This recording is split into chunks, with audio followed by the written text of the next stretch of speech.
दोस्तों स्वागत है आप सभी का हमारे YouTube चैनल में। आज हम सॉल्व करेंगे एनटीपीसी का पिछला पेपर पार्ट नंबर 147। और इससे पहले सारे पार्ट्स जो हम पीछे वाले हैं करवा चुके हैं और सभी को हमने क्रम से लगा दिया है प्लेलिस्ट में। और आपको प्लेलिस्ट मिल जाएगी एनटीपीसी पिछला पेपर के नाम से, वहाँ पर सारे क्रम से आपको लगे हुए मिल जाएंगे, वहाँ से आप देख सकते हैं। दोस्तों शुरुआत करते हैं वीडियो की, लेकिन माफ़ी चाहता हूँ कि एक दो दिन आपकी वीडियोज़ नहीं आ पाई, लेकिन अब सारी वीडियोज़ आपको पर डे मिलती रहेंगी। दोस्तों चैनल पे अभी तक नए हैं, सब्सक्राइब नहीं किया तो सब्सक्राइब कर लीजिए, साथ ही बेल आइकन भी दबा लीजिए, क्योंकि यहाँ पर सारे के सारे जो क्वेश्चंस करवाए जाते हैं वो रियल क्वेश्चन पेपर है, जो कि पिछली बार आए थे। उसी रियल क्वेश्चन पेपर को आज हम सॉल्व करने वाले हैं। साथ ही करंट अफेयर अगर आप देखते होंगे कि जो भी करंट अफेयर के क्वेश्चंस आते हैं उनको हम 2024 और 25 के हिसाब से अपडेट करके बताते हैं, जिससे आपका करंट अफेयर भी तैयार होता जाता है। आज का पहला क्वेश्चन है, कर्मचारी राज्य बीमा निगम यानी कि ईएसआईसी इनमें से किससे संबंधित कर्मचारियों को चिकित्सा लाभ के संबंध में सामाजिक सुरक्षा प्रदान नहीं करता है। तो ये दोस्तों देखो, ये बात हो रही है राज्य बीमा निगम की, तो ये निजी क्षेत्र, सरकारी क्षेत्र और सार्वजनिक क्षेत्र के जो उपक्रम होते हैं उनमें सुरक्षा प्रदान करता है, लेकिन बहुराष्ट्रीय निगम जो आता है उसकी सुरक्षा प्रदान नहीं करता है। क्वेश्चन है अगला, यदि प्लस का अर्थ भाग है और माइनस का प्लस और गुणे का अर्थ माइनस है, ऐसे करके दिया है, तो बताना है कि इस सीरीज का मतलब अगर हम साइन को चेंज कर दें तो अर्थ इसका आंसर क्या आएगा। तो देखो जैसा बोला जा रहा है 48 लिखिए, यहाँ पर भाग दिया, भाग को हम क्या लिखेंगे, तो यहाँ पर लिखा है देखो भाग का अर्थ क्या है, गुणा, तो हम लगाएंगे गुणा, गुणे में 6। फिर आ गया है आगे माइनस, माइनस का अर्थ क्या है, प्लस है, तो हम लिखेंगे प्लस, और यहाँ पर 6 लिखा था 6 लिख दीजिए। फिर आगे देखो लिखा है प्लस, और प्लस का अर्थ है भाग, तो भागे में कर दीजिए, यहाँ पर फिर से 6 कर दीजिए। गुणा है और गुणे का अर्थ है माइनस, तो यहाँ पर लगेगा माइनस। बात समझ में आ गई। बस आप लोग इसमें गलती मत करिएगा साइन चेंज करने में, बाकी तो आप आराम से कर ले जाओगे। तो पहले देखो दोस्तों, बताया था आपको कि कई सारे साइन जब एक तरफ से आते हैं तो पहले हम भाग सॉल्व करेंगे, गुणा, जोड़ और फिर घटाना को। तो पहले भाग देखो, तो 6/6 यानी कि 6 भागे 6 को हम लिख सकते हैं 6/6, तो आप काटेंगे तो क्या आएगा, 1 आएगा, का मतलब तो हो गया 1।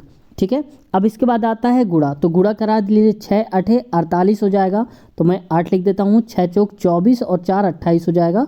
ये प्लस लगा दीजिए, इसका मतलब 1 आया इसका, और माइनस में 2, तो 288 प्लस 1 क्या हो जाएगा, 289। 89 में से 2 हटा दीजिए, चलिए मैं कर देता हूँ, 289 माइनस का 2, तो क्या हो जाएगा 287, यानी कि ऑप्शन नंबर कहाँ लिखा है, तीसरा वाला करेक्ट आंसर हो जाएगा 287। अगला क्वेश्चन, यदि a माइनस बी बराबर 4 है और a square plus B square बराबर 10 है, तो a cube minus B cube का मान क्या होगा। तो पहले दोस्तों देखो, हमारे पास एक इसके बीच का फार्मूला होता है, यानी कि a क्यूब माइनस का बी क्यूब, इसको हम क्या लिख सकते हैं, a माइनस का b, और यहाँ पर लिख सकते हैं a स्क्वायर प्लस का बी स्क्वायर प्लस का ए बी।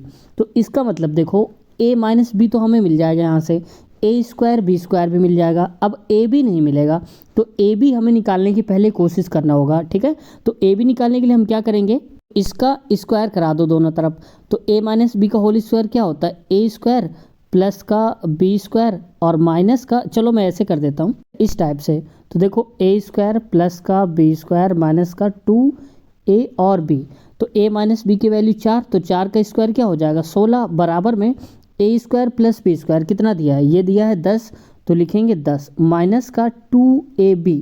ठीक है, तो यहाँ पर इसको ले आइए, 2ab को इधर लाता हूँ तो हो जाएगा 2ab, और 10 में से 16 जाएगा यानी कि माइनस का 6 आएगा, और ab की वैल्यू आ जाएगी माइनस का 3, क्योंकि 2 3 6 हो जाता है। तो मैं पूरा हटा दे रहा हूँ, सिर्फ इतना आप याद रखना, ए बी की वैल्यू है माइनस का 3।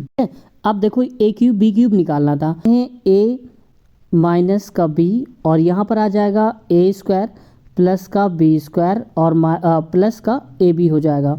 अब देखो ए माइनस बी, इसकी वैल्यू क्या है 4 लिखा है, तो आप लिख दीजिए 4 गुणे में ए स्क्वायर प्लस बी स्क्वायर कितना दिया है, तो 10 है, तो आप लिखिए 10, और प्लस का ए बी है तो ए बी लिख दीजिए, तो प्लस ए बी मतलब कितना हो जाएगा, तो इसको पहले ब्रैकेट में रखेंगे, ये वाला ए बी की जगह क्या है माइनस का 3, तो माइनस का 3 कर दीजिए, तो ये हो जाएगा 4 और 10 में 3 गया तो 7, तो 7 चौक हो जाएगा 28, तो सही उत्तर क्या हो जाएगा 28, ऑप्शन नंबर पहला ही करेक्ट आंसर हो जाएगा। किस ताप पर जल का घनत्व अधिकतम होता है? तो ये होता है दोस्तों 277 केल्विन। देखो हम ज़्यादातर क्या पढ़ते हैं, हम लोग डिग्री सेल्सियस में पढ़ते हैं, यानी कि 4 डिग्री सेल्सियस पर जल का घनत्व अधिकतम होता है, लेकिन यहाँ पर पूछी जाए केल्विन में, तो हमें केल्विन में भी आना चाहिए, तो इसलिए ऑप्शन नंबर तीसरा करेक्ट आंसर हो जाएगा। अगला क्वेश्चन है 1947 से पहले भारत में 26 जनवरी को क्या कहा जाता था? यानी कि 26 जनवरी को हम किस नाम से जानते थे दोस्तों? 1947 से पहले तो स्वतंत्रता दिवस के नाम से जानते थे। ऑप्शन दूसरा करेक्ट आंसर है कि दोस्तों 26 जनवरी को ही भारतीय राष्ट्रीय कांग्रेस ने, यानी कि आईएनसी, इंडियन नेशनल कांग्रेस ने 26 जनवरी 1930 को लाहौर अधिवेशन में दोस्तों पूर्ण स्वराज की घोषणा कर दी थी। तभी से हम 1930 से 26 जनवरी को स्वतंत्रता के रूप में हम मनाते थे, स्वतंत्रता दिवस के रूप में हम जानते थे। अच्छा आप लोग बताओ, भारतीय राष्ट्रीय कांग्रेस की पहली जो बैठक हुई थी उसके अध्यक्ष कौन थे? पहले अध्यक्ष कौन थे? 2-3 वीडियो में बताया भी है, अगर लगातार हमारे जो दोस्त लोग देख रहे होंगे उन्हें पता भी होगा और वो जवाब भी दे देंगे। अगला है दोस्तों, प्रधानमंत्री उज्ज्वला योजना का शुभारंभ कब किया गया था या हुआ था? तो ये हुआ था 1 मई 2016 को। अब आप जरा यहाँ से ये देखो कि ये पेपर जो मैं करा रहा हूँ 2021 में हुआ था, ठीक है, लेकिन 2000 कब की पूछा गया? 16 की बात हो रही है। आप कहेंगे इतनी पुरानी योजना कैसे पूछ लिया? तो देखो इसलिए पूछा जाता है क्योंकि जब कोई योजना लागू करता है और वर्तमान में भी वही योजना चल रही हो और वही सरकार चल रही हो, तो उनकी योजनाएं उसी तरीके से पूर्ण रूप से मानी जाती हैं, उनको भी अपडेटेड ही माना जाता है। यानी कि बीजेपी की सरकार पहले भी थी और बीजेपी ने ये चलाया था, तो ठीक वैसे ही 2021 में भी ये पूछा गया था। तो अब 2024-25 में आप 25 में पेपर देंगे तो 25 में भी ये पूछा जा सकता है, क्योंकि अभी भी उन्हीं की ही सरकार है और ये योजना वर्तमान समय में भी चल रही है। तो आपको एक चीज़ ध्यान देना है कि जो योजनाएं 2014 के बाद से चल रही हैं और अभी तक वो चल रही हैं लगातार, तो उन पर आपको नज़र बना के रखना है, वो कभी भी पूछी जा सकती हैं आपसे। ये नहीं कह सकते कि बहुत पुरानी थी, ये नहीं पूछा जाएगा, बिल्कुल पूछा जाएगा। जैसे 3-4 चीज़ें मैं बता देता हूँ। जैसे स्वच्छ भारत अभियान की शुरुआत कब हुई थी? 2 अक्टूबर 2014 को। अब आप लोग बताना कि जन धन योजना की शुरुआत कब हुई थी? ये पूछा गया था ग्रुप डी में, तो मैं आपसे पूछता हूँ जन धन योजना की शुरुआत कब हुई थी? और उज्ज्वला योजना तो बता ही दिया, ये क्या है? एलपीजी गैस सिलेंडर संबंधित है उज्ज्वला योजना, ठीक है। तो ये 1 मई 2016 को। अगला क्वेश्चन है, सूर्य के वास्तव में क्षितिज के ऊपर से गुजरने और हमारे द्वारा पृथ्वी पर इसकी छवि देखे जाने में सक्षम होने के बीच का समय अंतराल कितना है? यानी कि कितना समय अंतर होता है? तो ये होता है दोस्तों 2 मिनट का। और ये रिपीटेड क्वेश्चन है, ये रिपीटेड क्वेश्चन है, क्योंकि अभी भी जो हाल ही में टेक्नीशियन का पेपर हुआ था उसमें ये क्वेश्चन पूछा गया था, ठीक है। तो आप लोग याद रखना, ये कभी भी रिपीट होकर आ सकता है और आ भी गया है। तो देख रहे हो कि कितने क्वेश्चंस रिपीट होते हैं। कभी एनटीपीसी का पेपर इसमें आ जाएगा ग्रुप डी में, कभी ग्रुप डी का आ जाएगा एलपी टेक्नीशियन में, तो ऐसे करके घूम फिर के क्वेश्चंस आते रहते हैं, क्योंकि क्वेश्चन तो वही रहते हैं ना, बस घूम फिर कर इधर उधर आते हैं। इसलिए आपको ज़रूरी हो जाता है क्वेश्चन को जानना। क्वेश्चन को मैं तो कहूँगा अगर इंपॉर्टेंट में से रखना है तो इसको रख सकते हो आप लोग, ठीक है। क्वेश्चन हमारा अगला, कथन निष्कर्ष देखो रेलवे का फेवरेट है, देख रखा है। डॉक्टर ने रोगी की माँ को बताया, डॉक्टर थे उसने माँ को बताया, क्या बताया?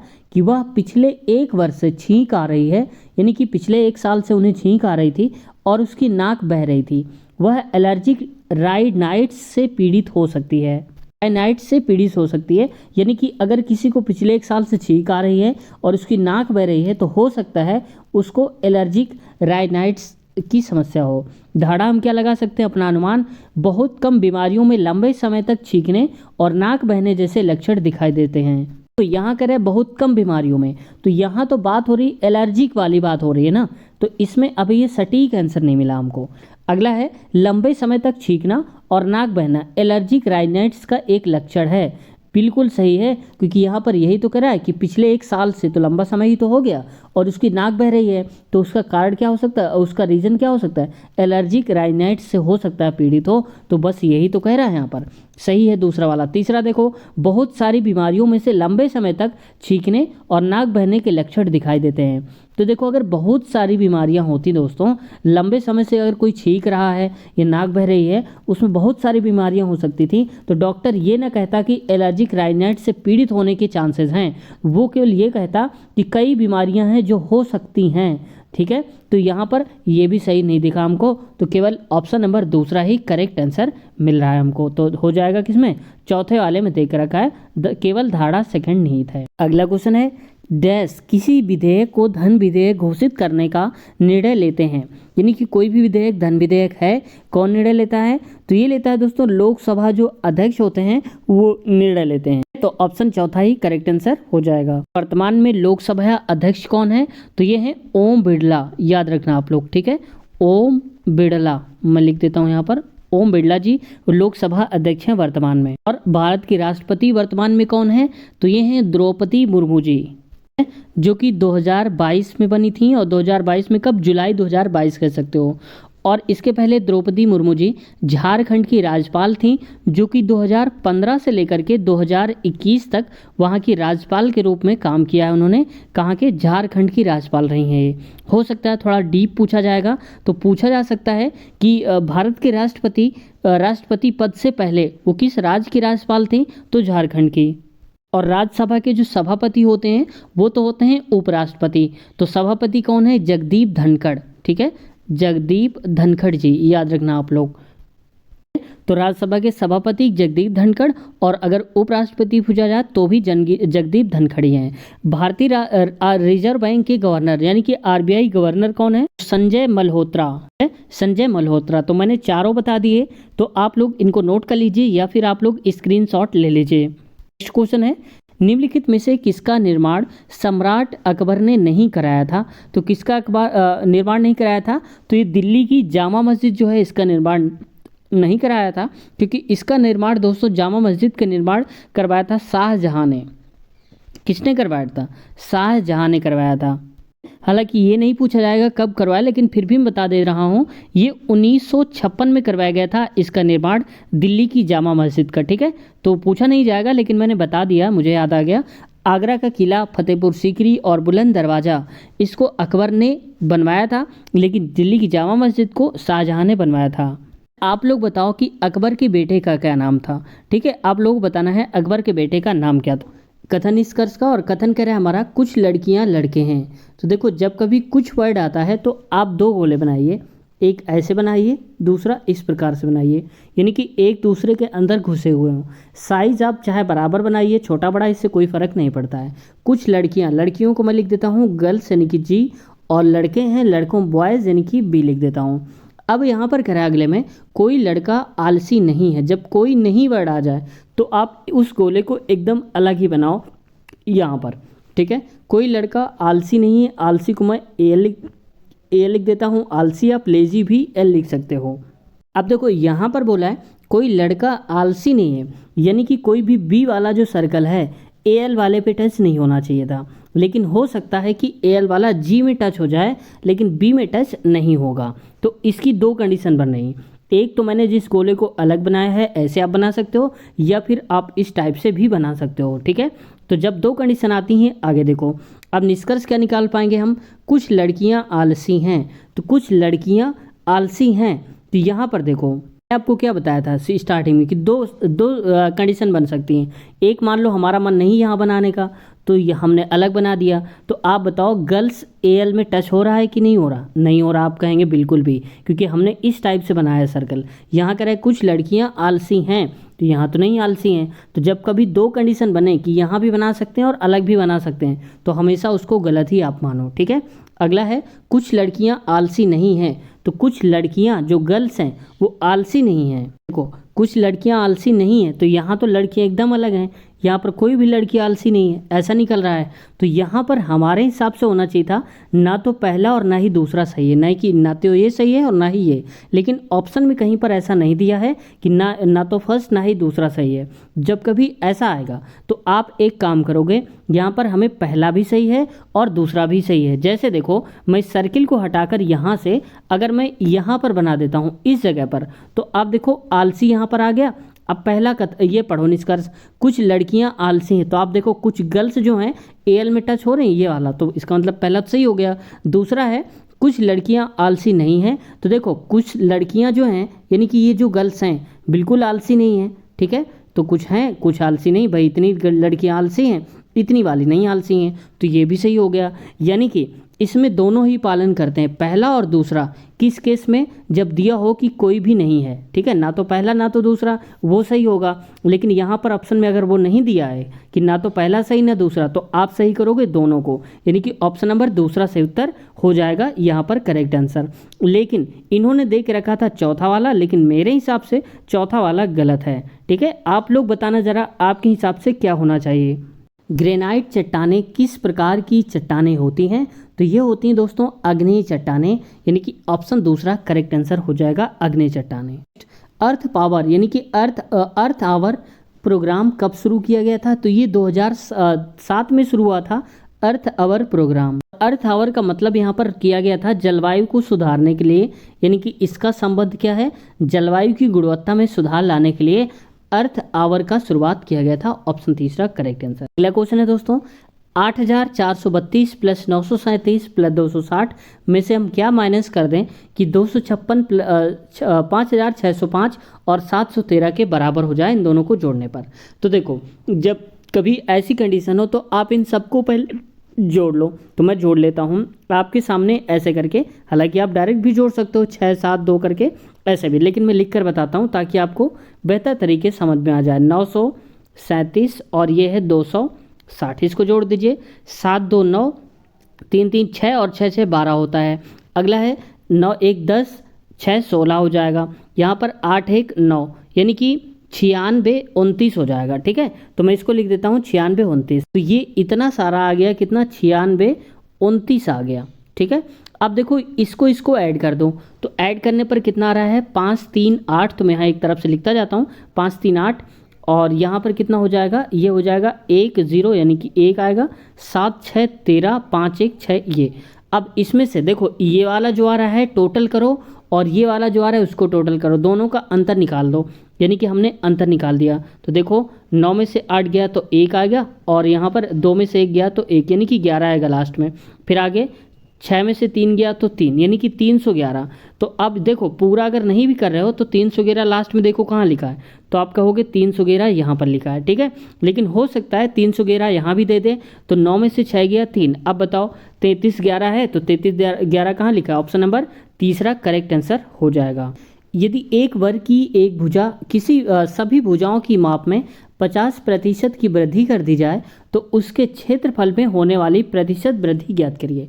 यानी कि मान लो कि कोई एक वर्ग है, जैसे मान लो कि इस प्रकार से कोई एक वर्ग है, उसकी सारी भुजाओं को 50% बढ़ा दिया जाए, यानी कि 50% इसको बढ़ा दिया जाए, इसको भी 50% और इनको, तो क्षेत्रफल में क्या परिवर्तन होगा ये बताना है। तो देखो पता है वर्ग की सारी भुजाएं बराबर होती हैं, तो आप यहाँ पर कर दो 2x, x का मतलब है ये, प्लस यहाँ पर कर दो x² बटे में 100, बस यही आप लगा देना, ठीक है। 50 और 50 कितना होता है? 100। यहाँ पर अब से कर लो 2 गुणे में 50, x की वैल्यू 50 रखना है। आप बताओ 50 का स्क्वायर करोगे, क्योंकि x² x का मतलब है 50, तो 50 का स्क्वायर क्या होगा? 2500 हो जाएगा, तो 2500 और बटे में आ जाएगा 100, ठीक है। तो 50 दूनी 100 हो जाएगा, प्लस का 00 से 00 काट दो 25, यानी कि 100 प्लस 25 हो जाएगा 125। तो कहाँ है 125? ऑप्शन नंबर तीसरा ही करेक्ट आंसर हो जाएगा हमारा 125। अगर दोस्तों यहाँ पर ये कह देता कि वर्ग की सभी भुजाओं की माप में 50% की वृद्धि कर दी जाए, यहाँ पर वर्ग की बजाय पर आ जाता आयत, तो क्या करते आप? x प्लस वाई प्लस का XY अपान में 100, x का मतलब पहली और भुजा, y का मतलब दूसरी भुजा, ऐसे करके भी आपको करना है, ठीक है।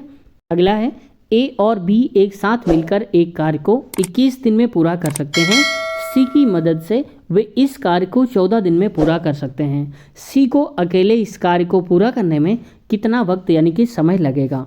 तो देखो a और b मिल जाते हैं तो 21 दिन में कर लेते हैं, यानी कि a प्लस का b हो जाएगा। लेकिन अगर c मिल जाता है, यानी कि a और b और साथ में उसके c मिल जाए, तो इस काम को कर लेते हैं 14 दिन में। तो आप इनकी क्षमता देखो, c अकेले कितने दिन में करेगा? तो पहले इनका एलसीएम ले लो, तो कितना आ जाएगा? तो ये आ जाएगा 14 तियाँ 42, तो 21 दूनी 42 यानी कि 2 लिखो और 14 तियाँ 42 यानी कि 3 लिखो। इसका मतलब सी की क्षमता निकालना है तो तीनों की क्षमता तो है 3, ठीक है, और ए और बी की क्षमता अगर हम निकाल दें तो 2 है ए और बी की क्षमता, तो 3 में से 2 निकाल दो तो सी की क्षमता कितनी बचेगी, 1 बचेगी। तो सी की क्षमता 1 है और कह रहा है सी को पूरा करने में कितना समय लगेगा, तो टोटल काम ये 42, तो लिखेंगे 42 और सी की क्षमता है 1, 1 से भाग दे दो तो हमेशा आंसर क्या आएगा, 42 आएगा। तो बस सही उत्तर हो जाएगा ऑप्शन नंबर दूसरा करेक्ट आंसर। अगला है क्वेश्चन, सुंदरबन का डेल्टा निम्नलिखित में से किन नदियों द्वारा निर्मित है, किन नदियों से बनता है सुंदरबन का डेल्टा, तो गंगा और ब्रह्मपुत्र के मिलन से बनता है, ऑप्शन दूसरा ही करेक्ट आंसर हो जाएगा। अच्छा आप लोग बताओ कि जो यमुना नदी है, यमुना नदी ये किस नदी की सहायक नदी है, यानी कि यमुना किसकी सहायक नदी है। अगला, डैश के बाद से भारत में आर्थिक सर्वेक्षण को केंद्रीय बजट से अलग कर दिया गया है, यानी जो आर्थिक सर्वेक्षण है वो केंद्रीय बजट से अलग हो गया है, सेंट्रल जो बजट होता है, तो 1964 में ये बनाया गया था, ऑप्शन तीसरा करेक्ट आंसर है। अगला क्वेश्चन है 71, 7 का वह लघुत्तम गुणज ज्ञात कीजिए जिसे 8, 12 और 16 से विभाजित करने पर प्रत्येक मामले में 3 शेष बचे, यानी कि अगर हम 8 से उसको भाग दें तो भी 3 बचे, 12 से और 16 से भाग दें तो भी 3 शेष बचे। तो लघुत्तम गुणज की बात हो रही है, लघुत्तम का मतलब सबसे छोटा, तो सबसे छोटा आप ले लो पहले 56, तो देखो 56 को अगर हम 7 का गुणज है इसका मतलब 7 से भाग हो जाना चाहिए, 7 8 56 इसका मतलब बात सही है, तो हम 56 को लेके करते हैं, ठीक है, तो ये हो गया 56। अब 8 से भाग दो तो 8 7 56, ये तो पूरा पूरा कट गया, कुछ भी नहीं बचा, तो शेष 3 बचना चाहिए जबकि नहीं बच रहा, तो ये तो गलत हो गया। इसके बाद इससे बड़ा कौन सा है हमारे पास, ऑप्शन 70। आप 48 भी लेके कर सकते हो, उसको भी आप चेक कर लेना। 70 को लेकर चेक करता हूँ, 8 से भाग दीजिए, 8 8 72 ज़्यादा हो जाएगा, 8 8 64, यानी कि आया है 64, बचा कितना 8, बचना कितना चाहिए शेष 3 बचना चाहिए, जबकि 8 बच रहा है, ये भी गलत हो गया। तो बस हमारे पास इसको देखो 147 को जरा ध्यान से, 147 को, क्योंकि 7 का गुणज तो है ही भाई, 7 दूनी 14, 7 3 21, तो इसका तो है। अब 8 से भाग दो, 8 से देता हूँ मैं, 8 1 कम 8, क्योंकि 8 दूनी 16 ज़्यादा हो जाएगा, यहाँ पर बचा कितना बचा, तो ये हो जाएगा 67 और 8 8 64 और 64 माइनस 67 हो जाएगा, 67 में से 64 हटा दो, 3 बचेगा, 3 ही बचना चाहिए। या फिर अगर आप और आसान करना चाहते हो तो 147 लिखा है, इसमें से आप 3 हटा दो तो कितना बचेगा 144। अब इसको 8 से काटो तो कोई शेष नहीं बचना चाहिए, क्योंकि शेष हम ऑलरेडी हटा चुके हैं। तो 8 कितना हो जाएगा, 8 1 कम 8 और 8 से 14, 8 8 64, पूरा कट गया। अब फिर देखो 144 को आप फिर से काटो, किससे 12 से काटो, 12 12 हम 144 कट गया पूरा पूरा। फिर आप इसको 16 से काटिए, तो 8 इससे काट दीजिए, 4 से काट दीजिए, 4 3 12 हो जाएगा और 2 4 6 24, 6 आएगा और 4 चौक 16, 4 9 36, पूरा पूरा कट गया। इसका मतलब ये बात सही है, तो ऑप्शन नंबर हो जाएगा हमारा तीसरा करेक्ट आंसर। अगला है, भारतीय संविधान में फर्स्ट पास्ट द पोस्ट, यानी कि फर्स्ट पास द पोस्ट सर्वाधिक मत प्राप्त व्यक्ति की विजय का प्रावधान किस देश के संविधान से अंगीकृत है। यानी कि वोटिंग होती है तो सबसे ज़्यादा वोटिंग जिसको मिलती है वही विजय घोषित होता है। ये किस देश से लिया गया है, तो ये था ब्रिटेन से, ऑप्शन तीसरा ही करेक्ट आंसर हो जाएगा। जो महाभियोग लिया गया है दोस्तों वो लिया गया है यहाँ से, कहाँ से, ये लिया गया है अमेरिका से, ठीक है। आप लोग बताओ कि एकल नागरिकता, जो एकल नागरिकता है ये कहाँ से लिया गया है, ठीक है, आप लोग बताना ज़रा, देखते हैं कितने लोगों को पता है ये। अगला है 74 नंबर पे, एक पुरुष और एक महिला एक कार्य को क्रमशः 8 और 12 दिन में पूरा कर सकते हैं। इसी कार्य को 2 दिन में पूरा करने के लिए 2 पुरुषों के साथ कितनी महिलाओं की आवश्यकता होगी।